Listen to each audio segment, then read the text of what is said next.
Днес в рубриката "Архивите разказват" Толя Чорбаджиева от Държавен архив Русе ще ни върне към една интересна история, свързана с баба Тонка. Здравейте, точно така. Историята се развива в края на юни 1872 година, когато Левски занаси в Гюргево документи на БРЦК и ги поверява на верни комитетски дейци, заедно с униформата си от Българската легия и оръжието си, за да ги прехвърлят те в България. С тази задача се заема присъстващият на срещата Никола Обретенов. Използван бил момента, че на Петровден се провежда в продължение на цяла седмица панаир в Гюргево, по времето на който преминаването през река Дунав ставало масово и без документи. Пренасенето на подозрителен багаж Обретенов преценява като много отговорно и рисково дело и обмисля сериозно начина и хората, на които да се повери тази задача. Затова той повикал майка си, баба Тонка от Русе, с която обмислят подробностите.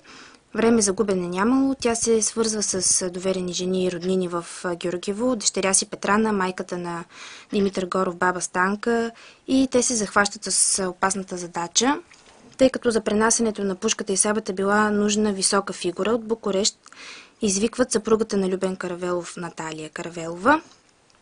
Жените привързват отделните вещи под дрехите си. Каравелова привързва с връв пушката и сабята под дългата до петите си дреха и в определеното време наемат кайки се отправят за Русе. Като женска компания Никола Обретенов тръгва малко по-рано с друга лодка, за да може да ги посрещне в Русе. Наталия Каравелова не могла да седне, стояла права. Кайкчият турчин няколко пъти й предложил да седне, но вместо нея баба Тонка отговорила на турски, че коконата много обичала да гледа еката и затова предпочитала да стои права. Като стигнат на Русинския бряг, където имало портичка за къщата на баба Тонка, ги посрещнал Али Ефенди, който бил полицейският паспортен пристав на пристанището. Той като забелязал толкова жени с баба Тонка и попитал какъв е този калабълък с нея. А смелата революционерка не се смутила и като дава път на жените да отидат в дома и се спира да му обясни. Абе, нали знаеш, имам дъщеря мома и ще я сгодявам за един момък от Гюргево, това са свати, които идват на годежа. Заповядай ти да те почерпя, както е нашият обичай. Ели Ефенди обещал да се възползват поканата, но отишъл на службата си.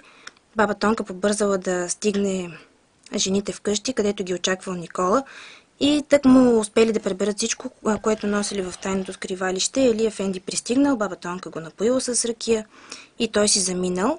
Така пренасенето на важния товар до тук преминало благополучно. Благодаря ти.